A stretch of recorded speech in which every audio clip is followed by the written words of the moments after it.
Nyenyet ya, Nduk. Dek ora neng wong siji-siji yo. Yes. Gek isa-isaan semono kae ra nek wong.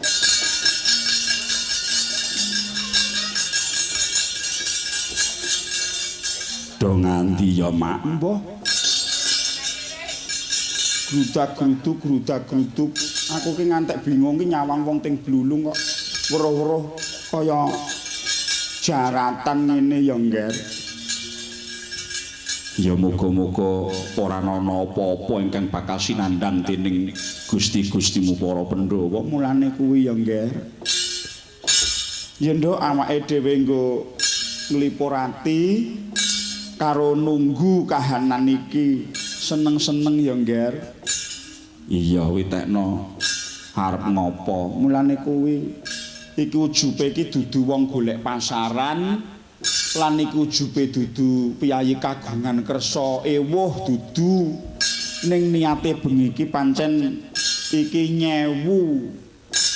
Oh, nyewu. Nyewu kok nganggo gelar kelir kok wayangan. Ya kuwi dilestarekke saka simbah-simbah biyen nek grup kula warga pedalangan ki cara kulon kono ya ngono kok no. Oh, dadi nek nyewu ki ya nganggo gelar kelir ngono kuwi ya. Aku ki rak wis ketelah dadi dalang nyewu. Dek nyewu. Pepunden Mbak Boyo mbiyen teko 1000 dinane sing nyangik ya aku. Pak Sutris ndawar kang ramane sinden Buyatmi kuwi nyewu ya aku. Pak Tomo ngangkruk pengging kuwi nyewu ya aku.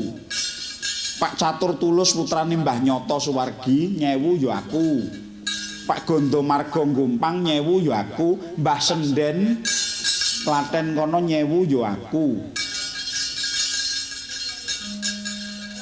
Kok neng kene tak kira kok nampa dawuh kok kon nyewu Pak Yatno. Gumun aku. Loh, kleru lemu guneman ki ora nyewu Pak Yatno ning putrane. Oh, putrane to. Iya sing disewu ki putrane. Wah, ya Ngger ya. Nek ngono iki ora kena gayeng-gayengan wong iki wayangan terhormat. Iki wayangan religius. Apane sing religius? Nek tontonane ya biasa, mung ujube sing beda. Iya. Ngger, seneng ora jamak awake dhewe ditaleni katresnan, dikalungi sampur disowanake menyang laladan kauman Sumarata Panaraga kene. Ya kabeh mau bot-bote paseduluran. Pancen dalang ki saka Sabang tekan Merauke. Nek diitung kabeh dalang kuwi waris, kabeh dalang kuwi kulit daging. Nek ana dalang padha dalang kok ngaku ora waris kuwi goroh. Nek dialurke kok dadak dialurke. Dalang ki nek dialurke mengko ketemune mesti tunggal sak ombyok, sak dompol. Lah nek pepundenku Pak Yatno iki apa ya dompol saka kulon? Lho kulon. Iso. Kandhane kok. Aku wis gumun kok. Dalange anggere cekelane apik kok. Mesti eneng uyuh. Uyuh ki apa? Uyuh ki tegese trah. Darah. Oh, mamper kaya sabetane apik wong kaya uyuh dalang.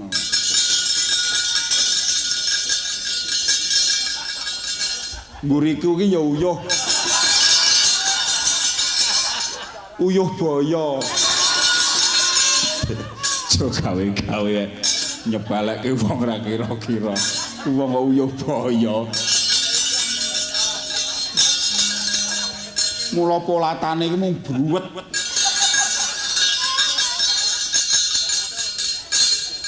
Kaya ngono kok anggere ngeterke sinden karep nyelintis. Ya wis semen kaya. Bareng disemayani kapok kowe.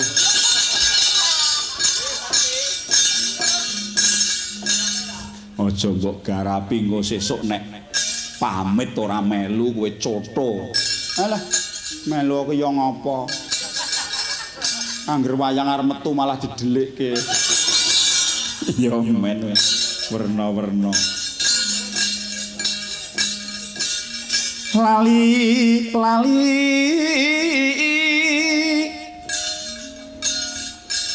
katen bisa lali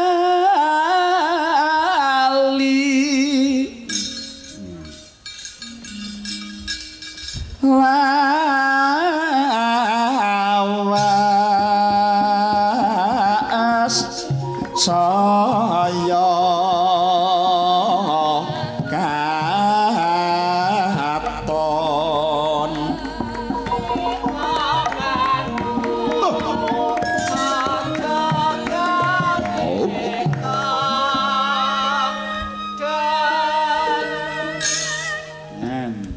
nek loap-laup dhewe ndak didaraki ora enek sindene. Moko sindene pirang-pirang. Saya sing sisih kene iki wah kaya Bella Safira. Sing pinggir kene cedhakku iki Bella Safira. Nek sing pinggir kono dhewe iki bel gedebel weh. Garapi wong.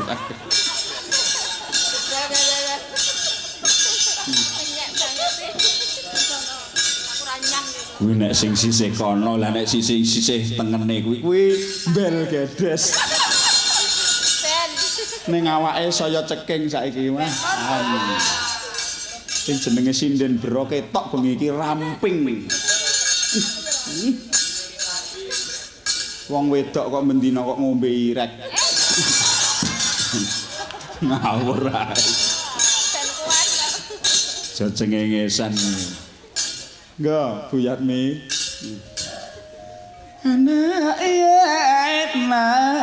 Anak mesti ngono wah. Anu jan sinden penyakit tenan cengkok iku lho gumun tenan wong siji iki. Diantas. Ya, Joyo ayake to.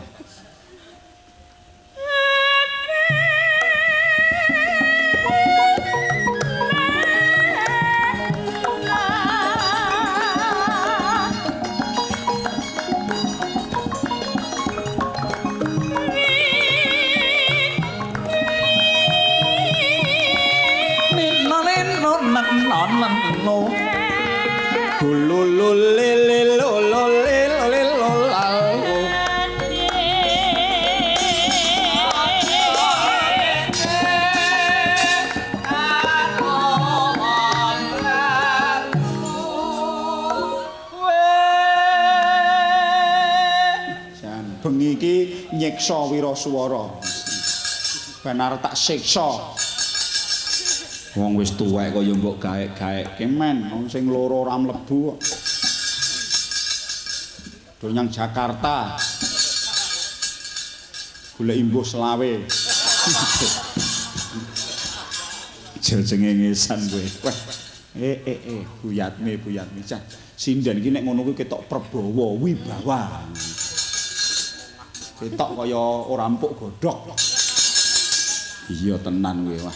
Jeneng sinden iki wis dadi ngono jan tikus ora doyan. Tenan kowe jan wis penyakit sak cengkok-cengkoke dadi, sak paripolahe gebeneran iki ya Buyatmi kuwi. Ha wong ya wiwit suwargi Pak Narto Sabdo Semarang to le nyuwita.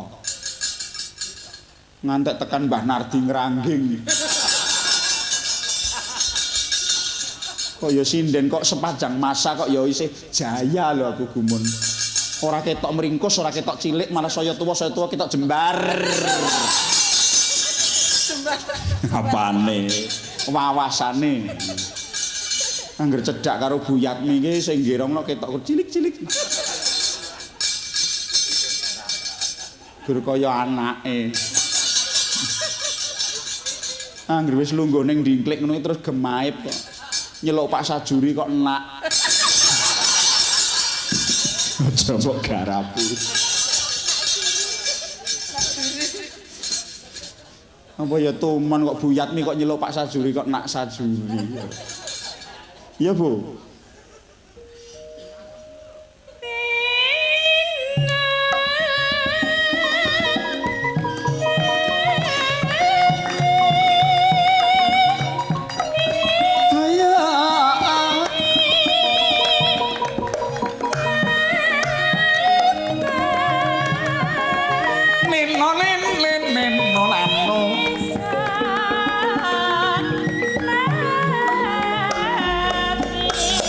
Timon.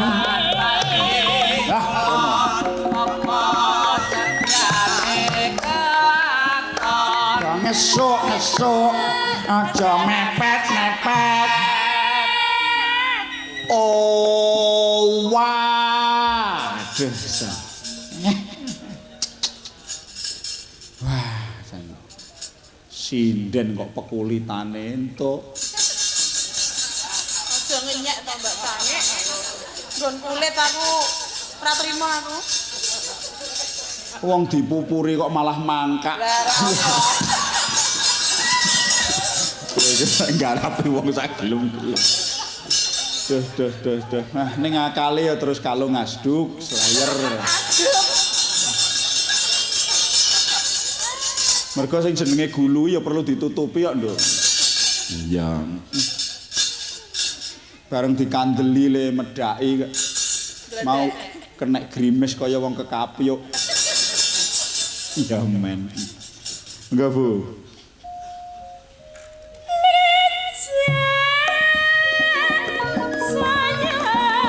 Tangden.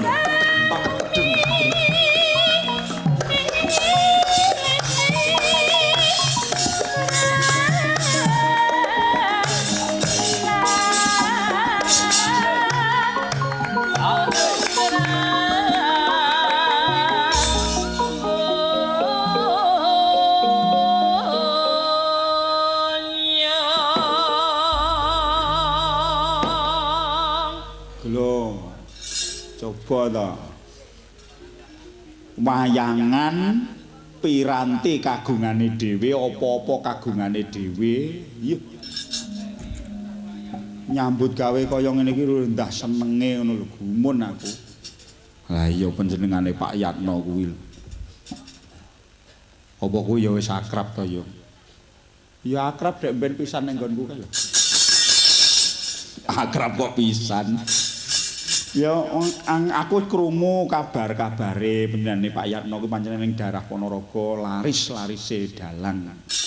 Kuwi dek semono kae mbuh saiki apa ya isih laris apa ya kurang. Ya ije yae.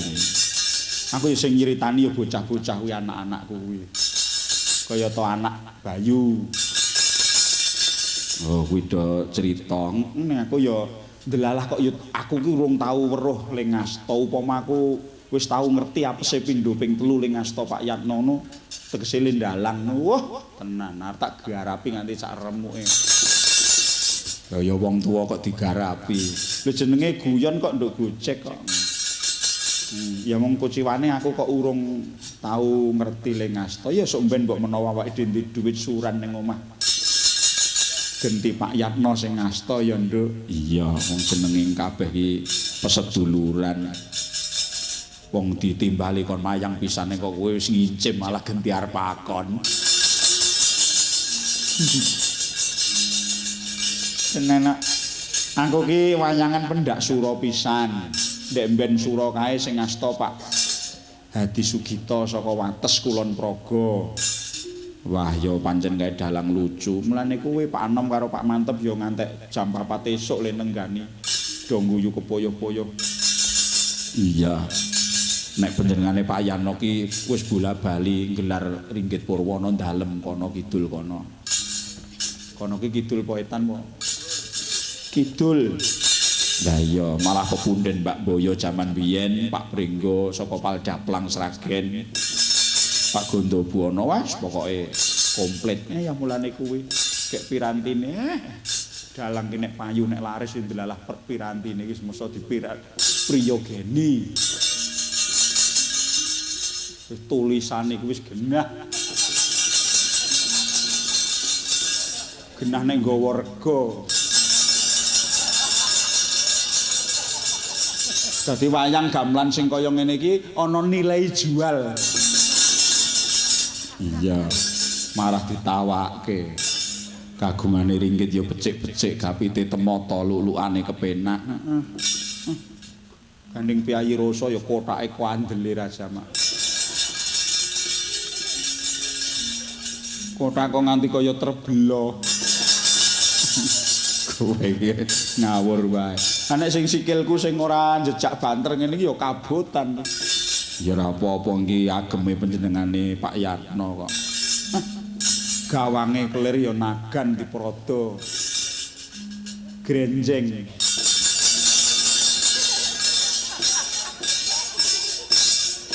Terus gaya regong wah jeneng cara Jawa Timur wis genah nagane naga leong. Iya. Nganggo sungu, nganggo sungut barang.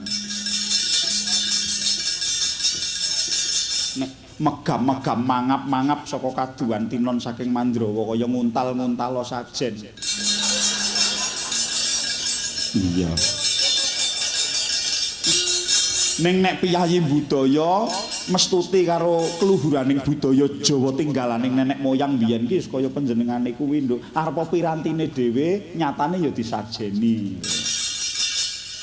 Gelo nek ra ngandel aku wong ki ora tau apus-apus gelo.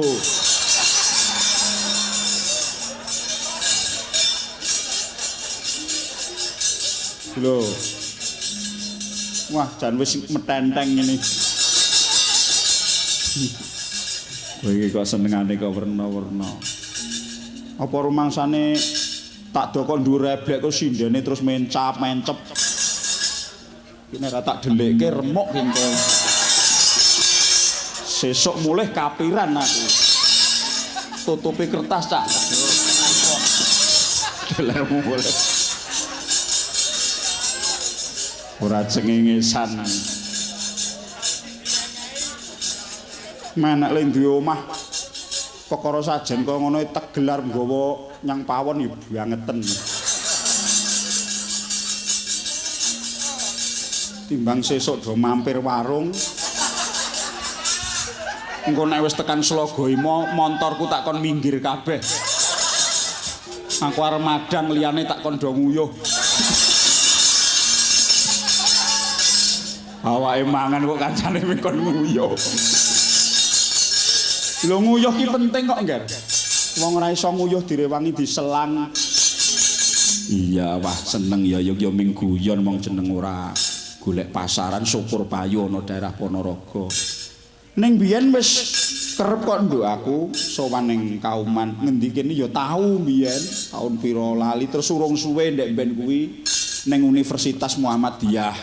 Ana ndek ben sasi kepungkur, rong sasi kepungkur, Ding. Iya.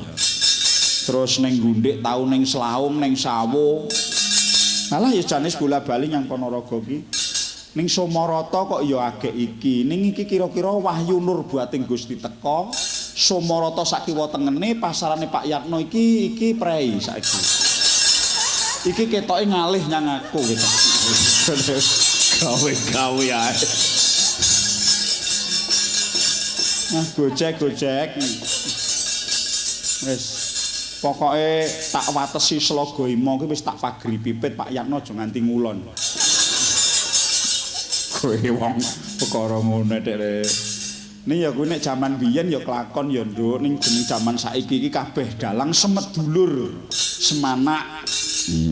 Tuladane ya kok panjenengane Pak Yatno kuwi ngatasé ora tau srawung karo awake dhewe ning mara-mara ya rawuh menyang Solo aku didhawuhi nyange ana kene lah kelakon bengi iki. Iya. Mulane kuwi sing prayitna ngati-ati sing wigati urun penemu dun pemangkih lan ngewangi-wangi wungon bengi iki ya Yung. Nek dipikir perkara nyenine ya wong seni iki gumantung sesa-sesa. Seni kuwi ora ana salah, ora ana bener. Sing ana mung enak karo ora enak, penak ora penak kuwi seni. Dadi do nyalahke udah kae ngene iki salah. Lakon kae kok urutane ngono, luput. Kliru ora ning salah bener. Sing ana mung penak karo ora penak. Bojo bareng ya ngono. Tekan nganti ra.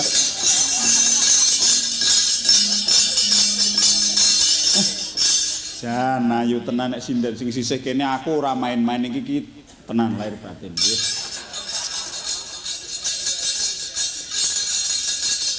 Sing demung si pinggir dhewe iki le nyawang ngantek kir-kir. Nyagara iso melek. Nah, ngono wae kok tukang demung angger teko dok ngobo. Es teh. Wah, iya coba aku tak nyuwun karo panjenengane Mbak sing saka kene. Wah, kae sedulur saka Gondang kok bulane kaya ketemu ning kene ora. Sapa Mbak Tanti kae bulane ya nyuwita panjenengane Pak Yatno, waris dulur e. Ah iya ya. Bu Yatmi karo Bu Bro aja melu Pak Yatno lho, tempiling. Belemo. Oh seneng kok garapi. Sapa sing sisik? Wah, menika Widian. Aku mau ora roh kok sing mbok ingeti klambi putih ae. Bulane sisih kidule. Sapa Ibu Waranggana mbuh saka ngendi? Saking pundi, Bu? Saking pundi, Jeng? Saking Tambak Mas. Tambak Mas menika pundi? Kebon Sari Madiun. Ora. Coba ta. Wong sinden kok pangan udun. Kowe iki kupinge keseselan coro. Medion. Pundi Medion, Jeng? Injih. Ora. Nuwun sewu asmanipun sinten nderek tepang? Kula Purwaningsih Mbak Cange. Oh, iki. Sing jenenge Purwati Purba Asmara kuwi. Purwaningsih Purwati Purba Asmara. Matur nuwun. Sok nderekaken sinten Mbak Yu? Nggih nderek Pak Yatno niku. Lho, sintenipun Pak? Sanes. Sanes. Aduh. Lah sinten nderekaken sinten? Nderek bapake. Bapake sinten? Bapake teng griya.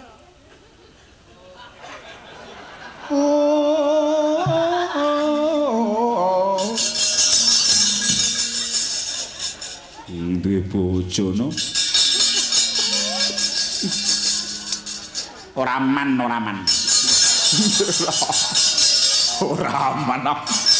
Aduh. Matur nuwun Bu, nggih syukur. Aku nek enek sinden terus terang ngono ki wah berarti itulah orang yang konsekuen dan bertanggung jawab. Itu sinden perlu dicontoh.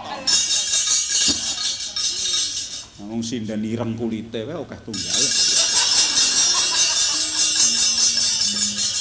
Oh. Kok nglirik. Nggih, lajeng ingkang sisih mriki. Aduh, jan. Sinten Mbak asmanipun? Kok kaya aku ya tau weruh ya mbiyen. Capet tau. Halah. Inggih. Nembe wingi kepanggih ngoten kok nggih pun kesupen. Ten pundi? Ten mriko. Oh anu, wonten Muhammadiyah niku nggih. Aduh. Guyu mateni wong. Iki melu-melu kok. Wong ora apa-apa kok. Lah wong enek wong banyak iki kok melu kik. Uyuh baya indelalah. Asmanipun sinten, Jeng? Napa kesupen saestu? Supen saestu, mbok yakin bolokin lali. Aku anggere enek sinden ki manis ngono lalen aku. Panglet wingkinge mawon. Mrik. Enjih. Oh, sik eling saiki aku. Eling. Bareng tanglet wingkinge mawon eling aku saiki. Ning nong nong deng ngong. Eling. Biyen kula nate kengkenan kalian priyantun wingking kula menika muruki panjenengan nggih, Mbak. Nggih kula kekirangan kanca. Aduh. Leh kumayang dinane jemuah panjenengan rawuhe Selasa. Gawe-gawe. Apa niat buruh derep kowe. Deh. Ning asmane kula kesupen lho, kesupen yakin. Ning kula tau ngajak panjenengan. Suwarti, Mbak Jange. Sumarti saking nganu Girimarta. Nggih. Girimarta to? Nggih. Delok ra kowe.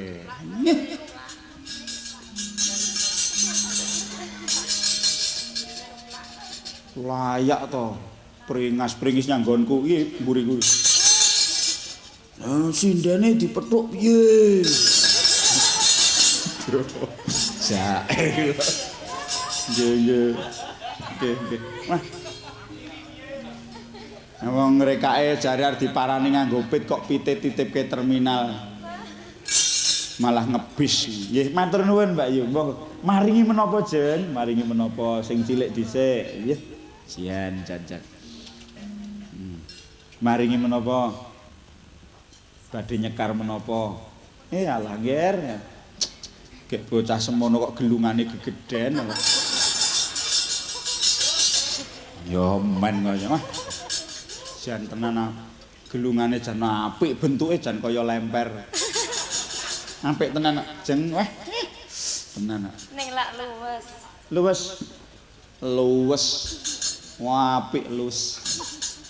Mburi kula niki nggih wah niki sampean bener wong sak trep-trepe ngagem busana nggih mung panjenengan kalung usus.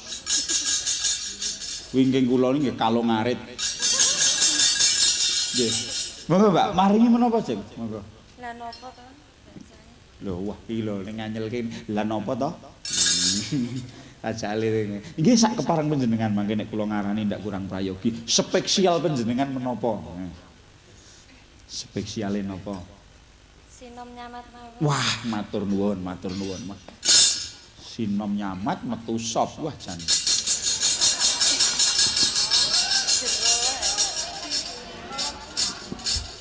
Iki nek cara ngrambe sine jaga raga mriko daerah Megetan Kendal Panekan mriko mboten wong yagane nggih dalang niku ngarep niku wonten ndok wonten.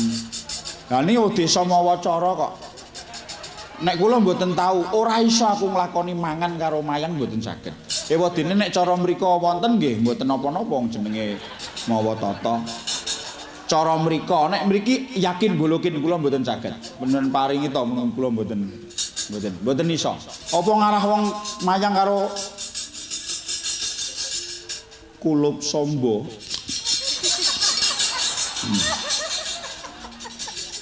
Piye kahananing para wadyabala Ndorowati Bandra ingkang puspita wedane ta wedane. Ning ngono ya nges wae nek cara kono ki Mas. Dan ya ora ngandel kula nyono prisa karo kadangku saka Gondang Mas Udir kuwi. Tenan darah kono kuwi wah copakane. Ning nek cara kulon, cara nggen kula Sala mriku mboten enten dalang dicepaki pangan. Pol-pole nggih ngombe niku. Ngombe. Monggo Mbak.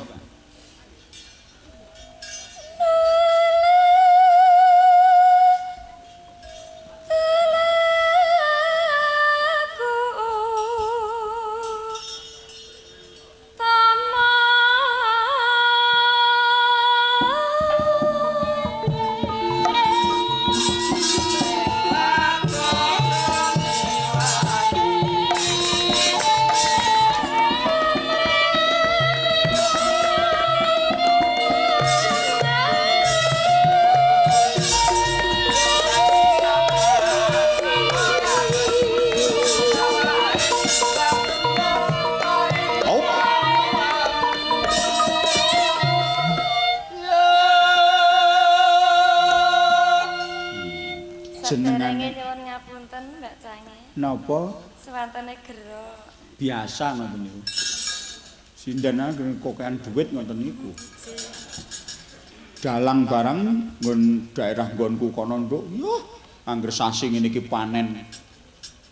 Tenan. Driji 5 kuwi wali-ali kabeh nerenteng. Gelang, wedi. Engko nek ngentas wayang entang tak ndotang.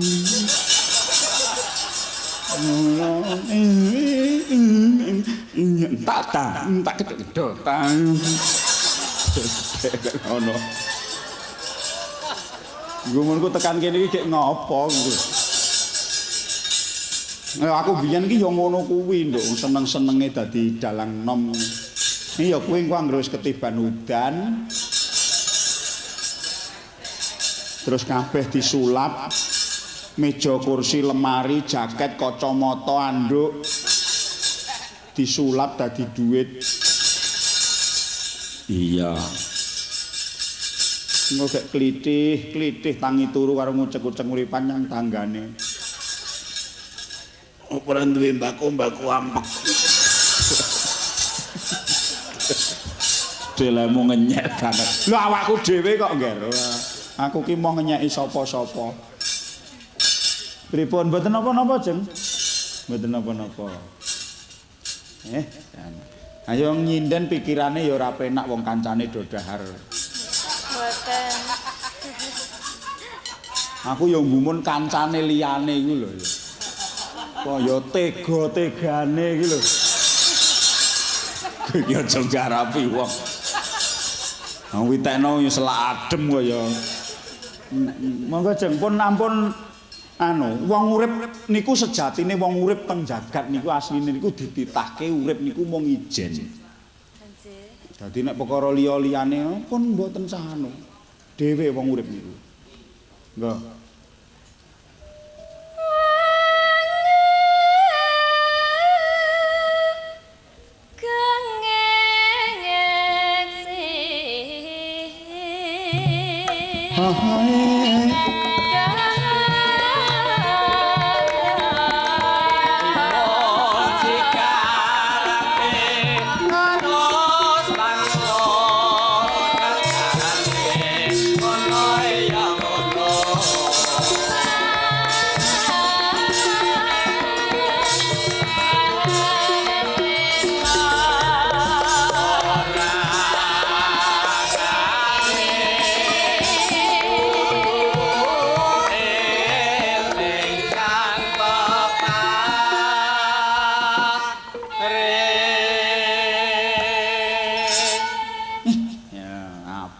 Kaya ngono kok jare serak ki serak sing piye.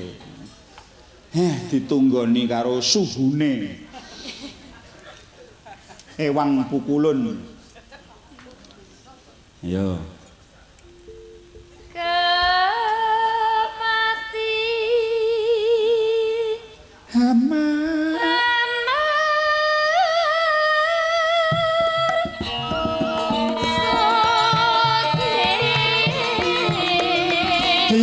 iyo.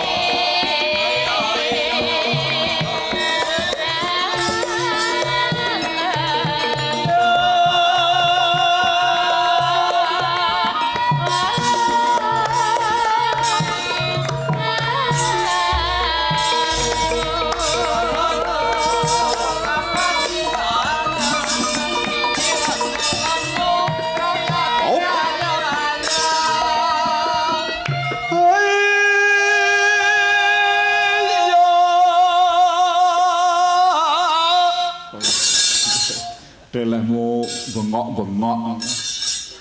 Yan aku ndek bengi mayang ning Kelodran Solo. Walah. Ditunggu karo Kang Kliwir. Ning telawan ayo Dek. Wah jan. Ha iki dalang ki nek kudu brahok kok saiki ya. Nek sinden iki jan menak tenan.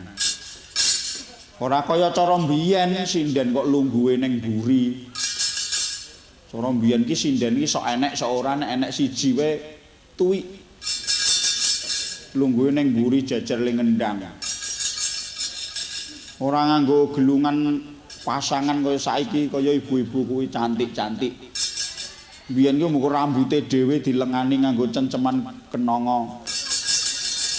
Terus dilengani ngantek klicit kae. Terus diuntir-untir rambutnya terus disuwelke wel wenceng kaya blunduk. Wis ya ming pupuran kaya nganggo glepung. Telet.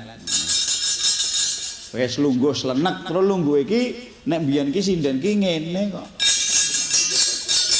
Oh lungguh engko anu lho disilangke nggon ngarep terus karo ngono kuwi lho. Anak beda karo sinden saiki terus nganggo dingklik.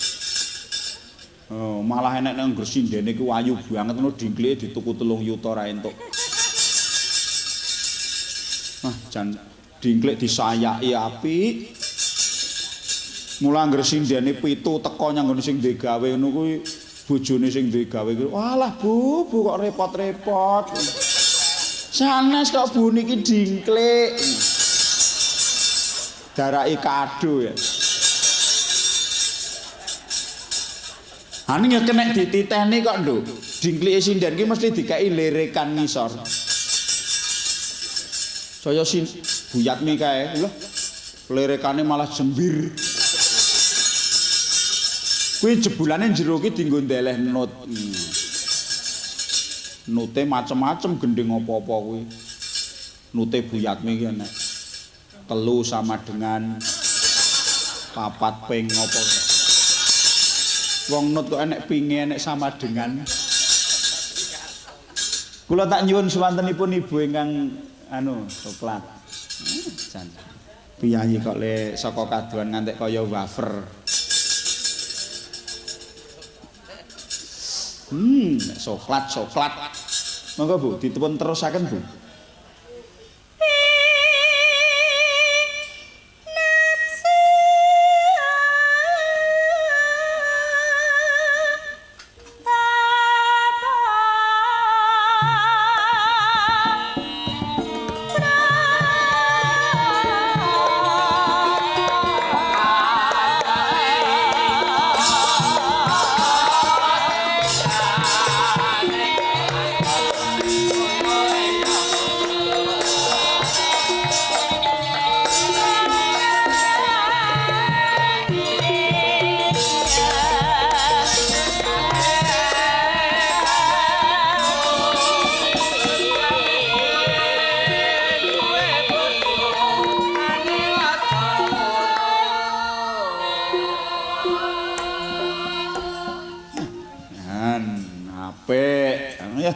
Rumangsaku Jawa Timur ki ora eneng sinden elek wis eneng. Terus pusat-pusate sinden nggone penonton wayang becik, nggone piyayi sing ngajeni menyang kabudayan wis Jawa Timur.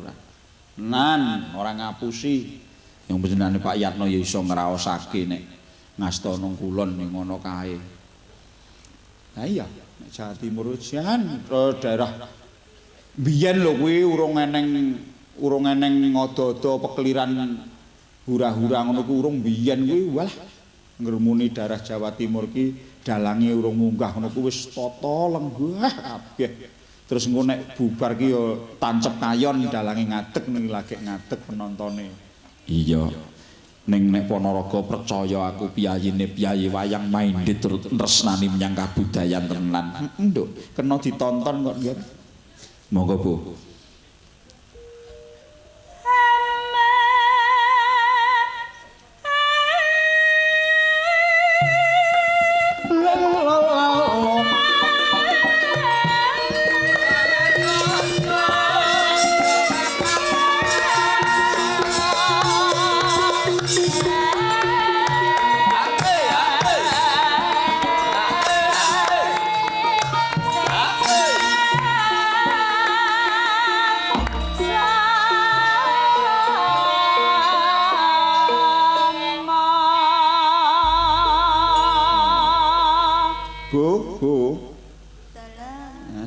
Aduh suwanten panjenengan ora baen-baen. Kersa nggih nyinden tindak ngilen ngaten nggih. Menawi jenengan ngersake nggih purun. Lho nek ngersake nu sak ayah-ayah. Nggih, nggih kula nggih ngoten. Ngoten pripun? Nggih sak ayah-ayah niku wae. Pripun? Melu-melu. Kowe iki senengamu ngono kuwi ya, Jan ngene iki. Wis pancen akrabe seniman iki nek kaya ngene iki nek kumpul ana panggung ngene iki akrabe. Engko nek medhun saka panggung ya munduk-munduk meneh. Aku ora wani nggo ceki sibu iki. Niki mung sebatas di dalam sebuah sajian karya seni. Aja ini omong koyo-koyo wong. Matur sembah nuwun. Ngene ya, Ngger. Adol pegelaran wayang supaya duweni nilai jual anut jaman kelakone. Ning syarat-syarate wong adol kesenian wayang ki ora kaya wong dodol sego. Nek sego dibuntel nganggo godhong ya apik, diwadahi piring luwih apik. Didokok mek jijer malah luwih awet. Ning nek ngedol budaya wayang kulit ku ora sak penake udele dhewe. Kuwi nganggo tata cara mergo budaya ki dudu neke dhewe ning milik bangsa. Oh ngono iya. Lah carane ya nganggo waton. Waton iku ora kok teges kudu bali nyang pakem. Jangan bingek ki ora. Mergo pakem ki nek ditokke sak wutuhe kaya wayangan cara kuno ya wis ora ning sing nunggoni mergo jamane wis beda, piyayi-piyayine sing padha mirengke wis generasi sekarang. Iya, mulane kuwi ya kudu dipermak ning kudu nganggo tata krama, tata kramane wong gawe kesenian. Iya. Takerane kuwi ya wis kudu padha-padha ing antarane prabot siji lan sijine. Iya. Ora susah mulang, ora usah kandha urun penemu wong para pinter kabeh padha lenggah. Ya mung sak bisa-bisa sing sak adi-adiku ya ana. Ing atase apa kowe ra isin bangsa manca wae padha keyung-yun. Kepilut nganti tekan ngendi-endi le ngetutke mergo saka tresna karo kabudayan wayang kulit ing atase wong jaban rangkah mbing kanane. Tresna banget lan nyinau banget kanthi teliti lan permati lah kok awake dhewe nganti kelangane nggok kira ya utawa awake dhewe kebablasen kira ya gebangeten. Iya. Sing baku diajakake pekliran iki ning kudu tetep nganggo tata krama. Iya. Bubrahing jagat anane tawur lan anane resesi apa dene. Jaman sing saiki angel tangguhe kaya ngene iki mergo wong-wong ning jagat luwih-luwih wong Nuswantara iki padha ninggal marang wataking tata krama. Diwiwiti saka tata krama pribadi, tata krama kulawarga, tata kramaning sesrawungan lan tata kramaning nusa lan bangsa. Jroning urip bernegara. Iya. Mula aku ngacungke jempol karo kadang-kadangku sing saka Tokyo, saka Jepang. Sapa kuwi? Kenek diarani murid, kenek diarani kanca. Wah kok ya ngantek tekan kene le nusul coba. Piyayi kono kesengsem nusul ngantek tekan kene mongko ora nunut montorku malah aku nunut dheke. Nyater montor dhewe, nggawa sopir, nggawa piranti ngantek sak jajane, sak ngombene. Coba to. Kayak ya ketoke ya jalan. Jan si ayu-ayu kabeh. Kayak ya rung duwe bojo kabeh. Nah iya. Apa kuwi ya iso nabuh lah nek mung perkara nabuh kowe takono. Lho sing sisih kene dhewe kuwi Mbak. Ketoke kaya ngono kuwi. Walah. Ora ngandel ora percaya mesti ngrebab apa Mbak? Ngrebab. Awake dhewe kalah, Nduk. Kalah teliti nek piyayi kono ki teliti kok. Kaya asmane sapa? Kuwi asmane Mbak Kauru. Oh, Kanguru. Kauru kok Kanguru. Seri Rawa Kauru. Nah aku ki jenengke mburiku iku tak kasih murah. Loro setengah jalan. Kuwi Mbak Seri Rawa Kauru, Mbak. Ya. Ngerebab apa ya? Apa? Ya ngerebab aja. Iya. Ayo.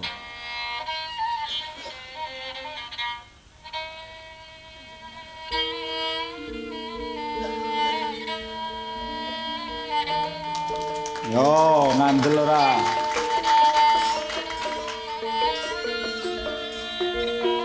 Sekarati ngantarik sok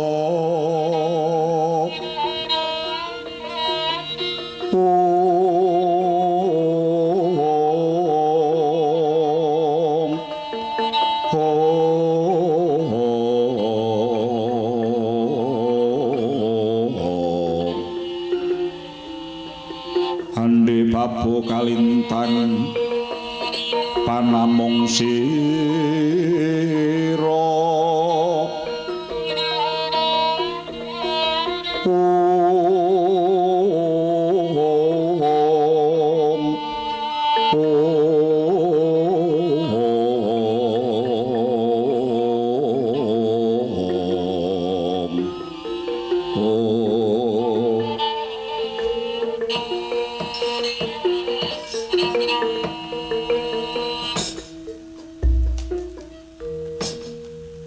mengkoto cantrik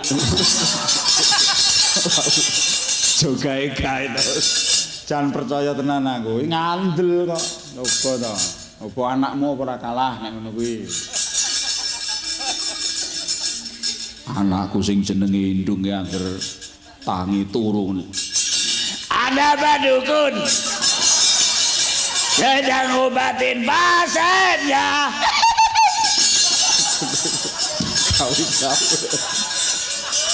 bocah kaya ngono. Nah. Tak kira sing muni sapa mawon. Nah, jane yo saiki gelem gender saiki anakku.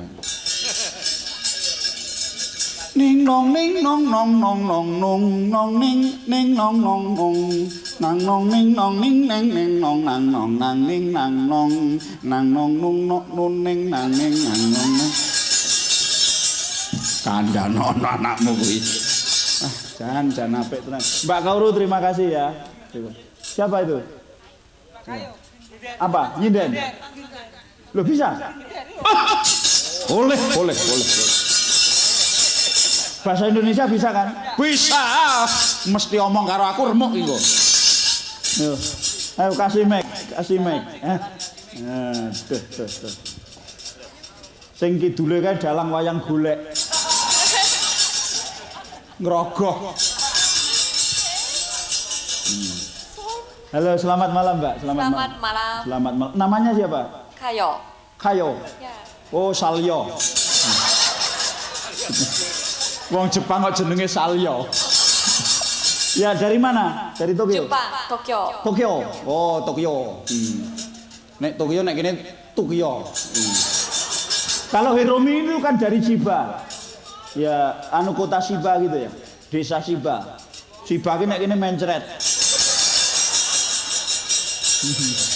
Ya, makasih. Sudah berapa tahun di Indonesia, Mbak, belajar? Sejak Baru datang. Oh, baru datang. Oh, sama. Ya, Mbak, mau kasih lagu apa? Gending apa? Nyinden ya? Saya minta tolong. Oh, gender. Oh, boleh. Boleh. Gender. Oh, Kauru kuwi ora kena digugu kok. Jare nyinden bareng anu gender. Ya boleh nanti boleh. Kalau yang satunya apa bisanya? Yang satunya bisanya apa? Oh, bonang ya. Coba sisan gawe sing bonang kae. Mbak Tsunami. Yang satunya siapa namanya? Itu loh. Kok tuding-tudingan? Patmi. Harubi. Ya. Harume.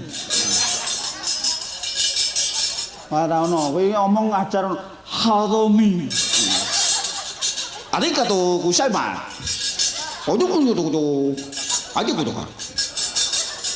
Ngomong apa ora itu? Kalau yang satunya Mbak siapa? Namanya siapa? Michiko. Oh. Michiko.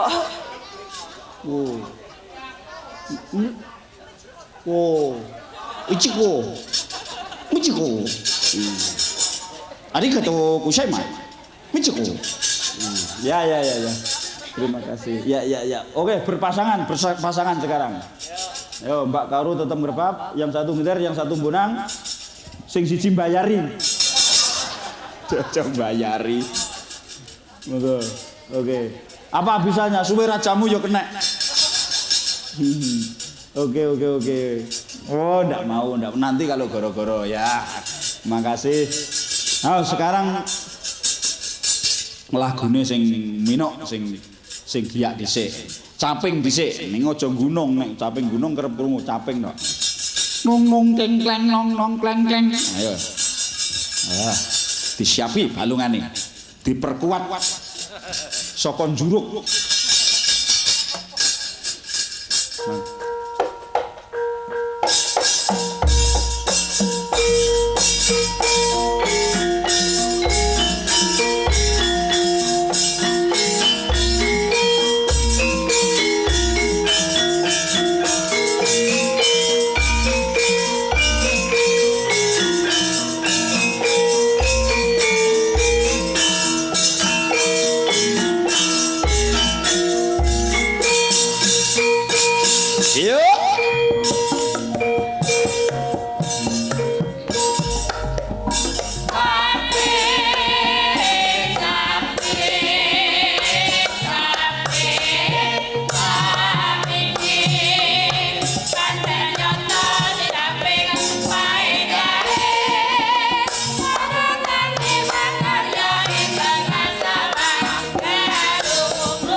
Penake kaya ngono. Wah, nek aku setuju nggo ngeling-eling cara mbiyen awake dhewe ben rada kelingan mergo nek saiki lagu-lagu saiki bendina kerep krungu. Pengijoan iki. Wah, pengijoan. Nek lali ya men gender. Ora lali ya.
Nek sing nyipta para her-her para luhur-luhur iki lho mong sak slendro mong sak mono yen kong sia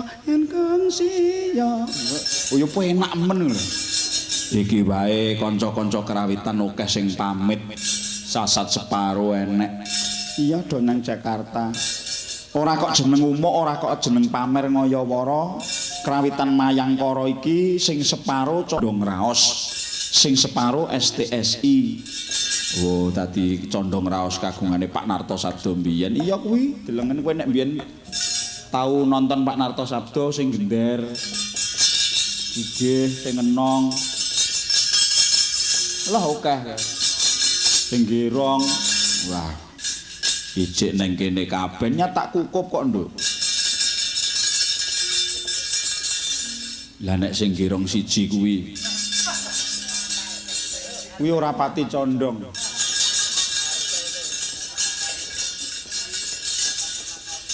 Kuwi petilan lek ku nyilih saka paguyuban karawitan Germolaras. Ngawur ae. Wah, sembah nuwun Kang tanpa upama. Engko disambungne nek gara-gara ya ngger wong nyat iki ming guyon karo gegojekan. Ning ya awake dhewe kudu setiti ngati-ati jagate kaya ngene. Mula ayo ndedonga wae menyang Dat Kang Murweng Dat. Muga-muga ingkang wis semare kang putrane panjenengane Bapak Yatna pinampa lan linenggahake ning swarga tundha sanga. Amin ya amin.